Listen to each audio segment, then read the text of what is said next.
Shalom semuanya. Markus 4 ayat 29 berkata, sebab musim menuai sudah tiba.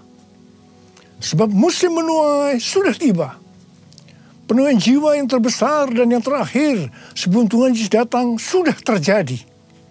Api Roh Kudus yang dahsyat dari Pentakosta ketiga sedang turun. Pada waktu bulan Juli 2022 yang lalu, ketika saya berada di acara Pentecost Again Celebration di Azusa Street Prayer Tower, saya berkhotbah tentang lahirnya Pentakosta yang ketiga. Karena Pentecost Again ini adalah Pentakosta ketiga.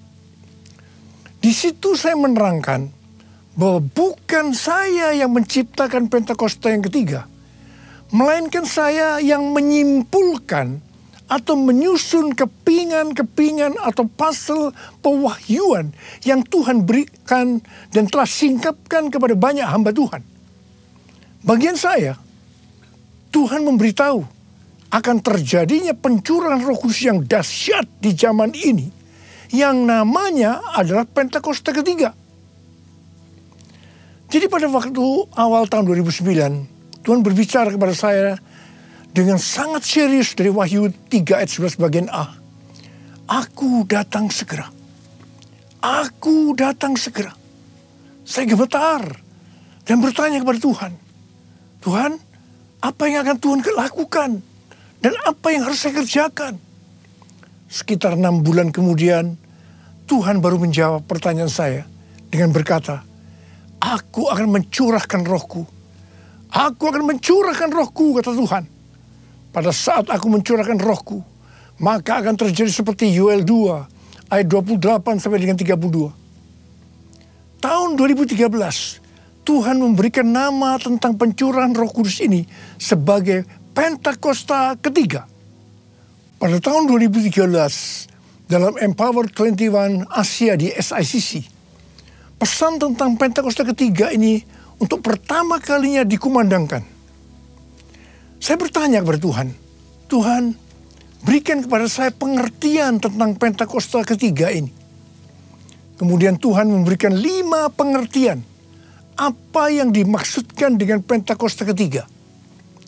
Kelima pengertian itu tidak semuanya diberikan kepada saya, tetapi sebagian diberikan kepada hamba-hamba Tuhan yang lain. Dan saya diberikan tugas oleh Tuhan untuk menyusun kepingan-kepingan atau puzzle dari nubuatan-nubuatan yang diberikan kepada hamba-hamba Tuhan tadi. Dan ketika digabungkan, muncullah 5 pengertian tentang Pentakosta ketiga ini. 5 pengertian tentang Pentakosta ketiga adalah sebagai berikut.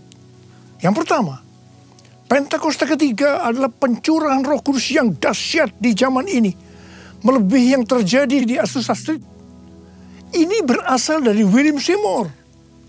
William Seymour adalah orang yang dipakai Tuhan dalam Pentakosta kedua di Azusa Street tahun 1906. Dan yang kedua, Pentakosta ketiga akan mengakibatkan penuaian jiwa yang terbesar dan yang terakhir sebelum Tuhan Yesus datang kembali. Ini juga dari William Seymour. Dan yang ketiga, Pentakosta ketiga akan membangkitkan generasi Yeremia, yaitu anak-anak muda yang dipenuhi dengan Roh Kudus, cinta mati-matian kepada Tuhan Yesus, tidak kompromi terhadap dosa, dan akan bergerak untuk memenangkan jiwa. Ini berasal dari Russell Evans, dari Gereja Planet Shaker, Melbourne. Dan yang keempat, Pentakosta ketiga lahir di Indonesia, dan bergerak ke bangsa-bangsa. Gerakan ini dari timur ke barat, dan akan kembali ke Yerusalem. Ini berasal dari Cindy Jacobs. Dan yang kelima, Pentakosta ketiga akan memberikan kuasa untuk menyelesaikan amanat agung. Dan setelah itu Tuhan Yesus datang kembali. Ini dari Tim Hill, Ketua Umum Church of God Amerika Serikat. Api Pentakosta menyala, api Pentakosta menyala. Api Pentakosta ketiga, api Pentakosta menyala, api Pentakosta menyala.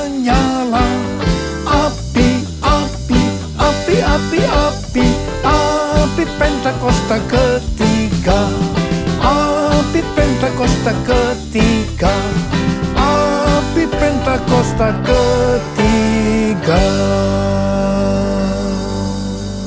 Dari tanggal 26 September 2022 sampai dengan 15 September tahun 2023, menurut kalender Ibrani, kita sedang memasuki tahun 5783 atau yang disebutkan dengan P Gimel. Memasuki tahun 5783 ini, kita akan melihat kasih karunia yang luar biasa yang akan dicurahkan kepada mereka yang sungguh-sungguh mencari Tuhan. Namun bersama dengan itu akan ada pembersihan di rumah Tuhan dan penghakiman terhadap dunia ini. Tuhan akan mengungkapkan dosa-dosa yang tersembunyi. Tidak ada sesuatu pun yang tertutup yang tidak akan dibuka. Dan tidak ada sesuatu pun yang tersembunyi yang tidak akan diketahui. Karena itu, apa yang kita katakan dalam gelap akan kedengaran dalam terang. Dan apa yang kita bisikkan ke telinga di dalam kamar akan diberitakan dari atas atap rumah. Bukan rahasia lagi bahwa hari-hari ini gereja Tuhan sedang dibersihkan dalam hal dosa keuangan, dosa moral. Banyak hamba-hamba Tuhan yang jatuh. Hal ini harus diartikan bahwa peristiwa ini baru diungkapkan oleh Tuhan sekarang ini. Sedangkan prosesnya sebenarnya sudah lama. Hal-hal yang menyebabkan terjadinya banyak kejatuhan dari hamba-hamba Tuhan hari-hari ini bisa diuraikan sebagai berikut. Pengkhotbah 10 ayat 1 berkata, lalat yang mati menyebabkan urapan dari pembuat urapan berbau busuk. Demikian juga sedikit kebodohan lebih berpengaruh daripada hikmat dan kehormatan. Ayat ini bisa diartikan sebagai berikut. Sama seperti lalat mati yang membusuk akan merusak sejumlah minyak wangi. Demikian pula sedikit kebodohan dapat meniadakan dampak hikmat yang besar. Rencana yang bijaksana dapat dibuat, tetapi seorang yang membuat sedikit kebodohan dapat merusak seluruhnya. Rencana dalam mengikut dan melayani Tuhan yang dilakukan dengan baik, tetapi karena membuat sedikit kebodohan, membuat hancur secara keseluruhan. Artinya, tidak sampai kepada garis akhir, tidak finishing well.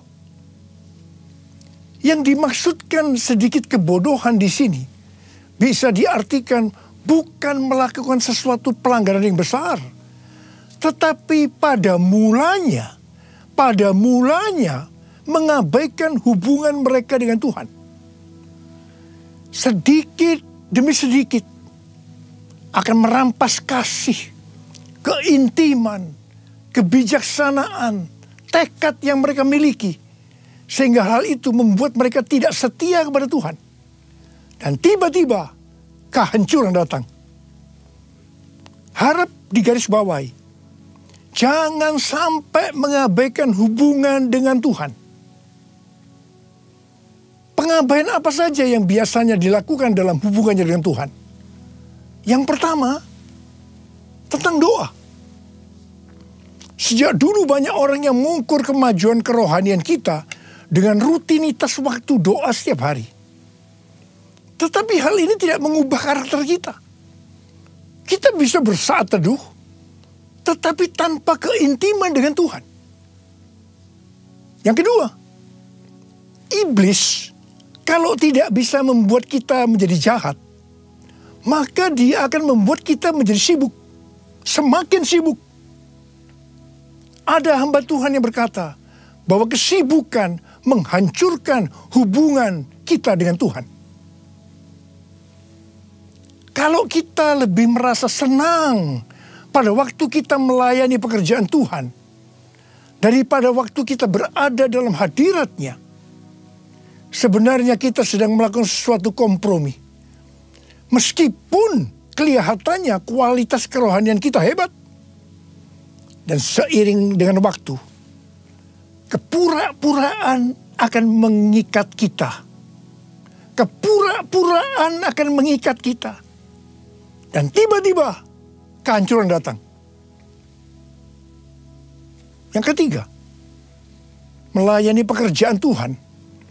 Kalau sudah menjadi rutinitas tanpa ada sukacita, roh yang menyala-nyala, itu tanda bahwa kita sudah tidak berada dalam track yang benar. Itu artinya kita sudah tidak mengalami kasih yang semula.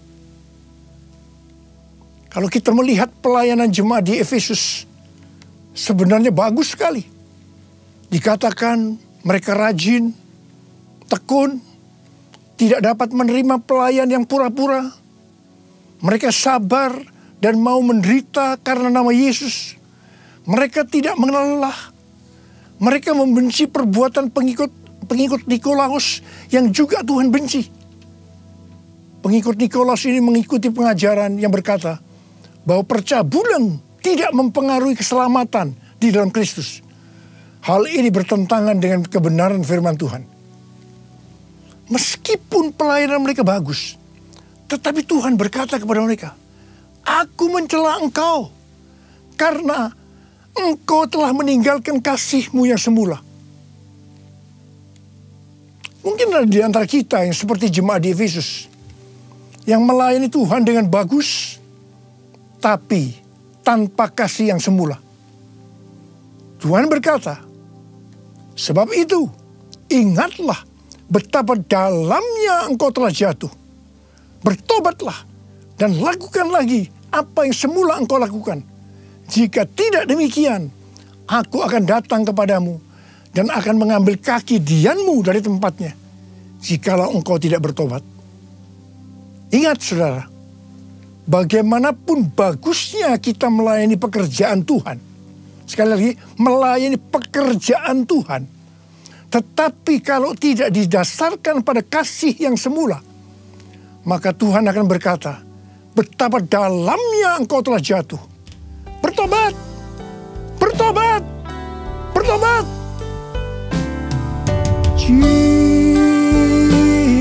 Jesus, Lord Jesus,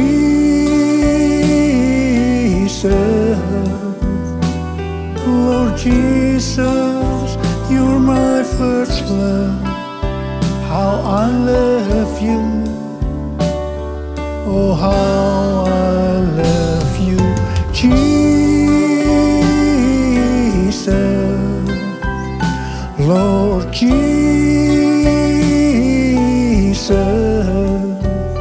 Lord Jesus, you're my first love. How I love you. Oh, how I love you, Lord.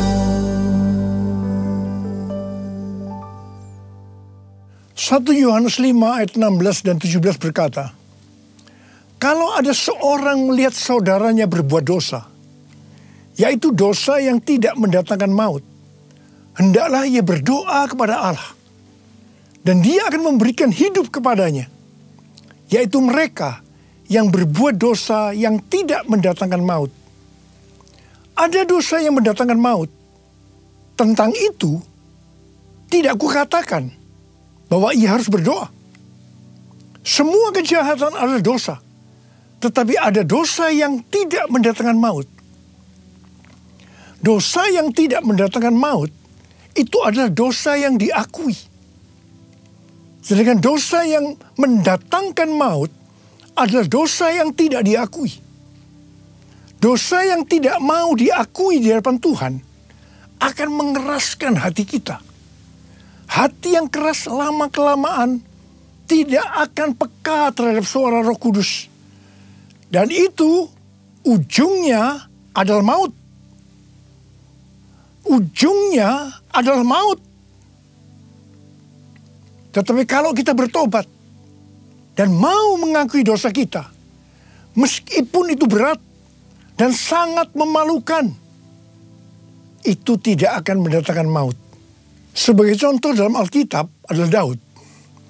Kisah Para Rasul 13 ayat 22b berkata, tentang Daud Allah telah menyatakan, Aku telah mendapat Daud bin Isai, seorang yang berkenan di hatiku, dan yang melakukan segala kehendakku. Di mata Tuhan, Daud adalah seorang yang berkenan di hatinya, karena melakukan segala kehendaknya. Mungkin ada di antara kita yang bertanya-tanya, kok bisa ya? Padahal Daud pernah berbuat dosa yang besar dalam peristiwa dengan Batsheba. Alkitab katakan, setelah hubungan haram antara Daud dan Batsheba membuat Batsheba yang mengandung. Wah, Daud memutar otaknya. Bagaimana caranya agar hubungan ini tidak mencuat keluar? Apa yang dilakukan oleh Daud? Dia memaksa dengan cara yang halus agar Uria, suami Batsheba yang sedang berperang, supaya pulang dan tidur dengan istrinya. Tetapi Uria justru tidak mau. Akhirnya, supaya hubungannya kelihatan halal, maka Uria harus mati.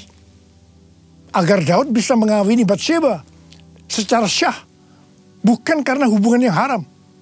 Wow, rencana Daud ini luar biasa. Kita juga mungkin heran. Daud yang hatinya dekat dengan Tuhan bisa berbuat bodoh sepertinya Tuhan tidak tahu tentang rencana ini. Kemudian Tuhan menyuruh Nabi Nathan untuk menegur Daud. Nah, disinilah kita akan melihat respon Daud ketika ditegur tentang dosa yang disembunyikan itu. Daud langsung mengakui dosa yang diperbuatnya tanpa berbelat-belit. Dia minta ampun kepada Tuhan dengan sungguh-sungguh. Dan Daud tidak menyembunyikan dosa yang memalukan untuk supaya tidak diketahui orang. Justru kalau kita melihat dalam Mazmur 51, yang merupakan doa pengakuan dosa Daud ketika Nabi Nathan datang kepadanya setelah menghampiri Batsheba. Dengan terang-terangan Daud mengakui di ayat yang ke-6 dengan berkata, terhadap engkau sajalah aku telah berbuat dosa dan melakukan apa yang kau anggap jahat. Daud tidak ragu-ragu untuk mengumumkan bahwa dia adalah seorang pembunuh. Dan ayat 16 yang berkata, lepaskanlah aku dari hutang darah ya Allah, Allah keselamatanku. Sepengetahuan saya, tidak banyak orang yang seperti Daud. Banyak orang yang begitu ditegur dosanya, dia berbelat-belit. Apalagi kalau orang itu mempunyai posisi yang tinggi, lebih mudah untuk berbelat-belit. Dia tidak mengakui dosanya. Ingat, kalau kita melakukan seperti itu, Alkitab tadi katakan, itu dosa yang mendatangkan maut. Tetapi kalau kita mengakui dosa kita, meskipun itu dosa yang besar, memalukan, justru di mata Tuhan, itu merupakan dosa yang tidak mendatangkan maut. Tidak heran kalau kita melihat kehidupan Daud. Dia disebut orang yang berkenan di hati Tuhan, karena dia melakukan segala kehendak Tuhan. Dan yang lebih hebat lagi, Alkitab katakan, Yesus disebut anak Daud. Saya akan ingatkan kepada saudara, jangan menyembunyikan dosa. Sebab itu akan diungkapkan oleh Tuhan dengan cara yang tidak bisa kita mengerti. Dan yang lebih penting lagi, kalau kita mengaku dengan jujur di hadapan Tuhan, meskipun dosa itu sangat memalukan, dosa itu tidak akan mendatangkan maut. Dan Tuhan berkata, dosa seperti itu yang didoakan. Seperti yang dikatakan dalam 1 Yohanes 5 ayat 16 dan 17 tadi. Kalau ada seorang melihat saudaranya berbuat dosa, yaitu dosa yang tidak mendatangkan maut, hendaklah ia berdoa kepada Allah. Dan dia akan memberikan hidup kepadanya. Yaitu mereka yang berbuat dosa yang tidak mendatangkan maut. Ada dosa yang mendatangkan maut, tentang itu tidak kukatakan bahwa ia harus berdoa. Saya mau berdoa buat saudara. Ada berapa banyak di antara saudara, Tuhan, ampuni saya Tuhan. Saya menyembunyikan dosa ini sejak lama Tuhan. Karena dosa saya ini memalukan. Akan menghancurkan kehidupan keluarga saya. Tapi sekarang saya mau berdoa. Mau bertobat ya Tuhan. Saya mau bertobat Tuhan. Sucikan dan kuduskan hati saya sekarang. Bersihkan saya Tuhan, bersihkan saya. Saya berdoa buat saudara. Sucikan dan kuduskan hati ini untuk layak menghadap hadirat-Mu. Tubuh jiwa rohku ku serahkan padamu, ku menyembah-Mu. Sucikan dan kuduskan hati ini untuk layak menghadap hadirat-Mu. Tubuh jiwa rohku ku serahkan padamu, ku menyembah-Mu. Tinggikan nama-Mu ya Tuhan, mulialah nama-Mu ya Tuhan. Tiada lain seperti Engkau ya Allahku, besar kuasa-Mu. Mari angkat tangan saudara. Kita berbahasa roh. Uralaba syalalaba kana mata karabalaba. Oh, rialaba bara bara bara bara bara bara bara bara bara bara bara bara bara. Oh, rialaba bara bara bara bara bara bara bara. Ya Tuhan, Kau lihat anak-anak-Mu yang mengangkat tangan di hadapan-Mu. Mereka sekarang minta ampun kepadamu. Mereka mengungkapkan dosa-dosa yang tersembunyi. Mereka akui saat ini Tuhan. Tuhan, sucikan dan kuduskan hati kami semua ya Tuhan. Untuk layak menghadap hadirat Tuhan. Ya Tuhan, bersihkan kami, bersihkan kami, bersihkan kami. Agar dosa yang kami lakukan tidak mendatangkan maut ya Tuhan. Oh, rabababababababab, berkati anak-anak-Mu. Terima kasih Tuhan, terima kasih, terima kasih, terima kasih Tuhan, berkat-Mu melimpah. Terima kasih, terima kasih. Kasihani kami Tuhan, kasihani kami semua ya Tuhan, kasihani kami. Terima kasih, dalam nama Yesus kami berdoa.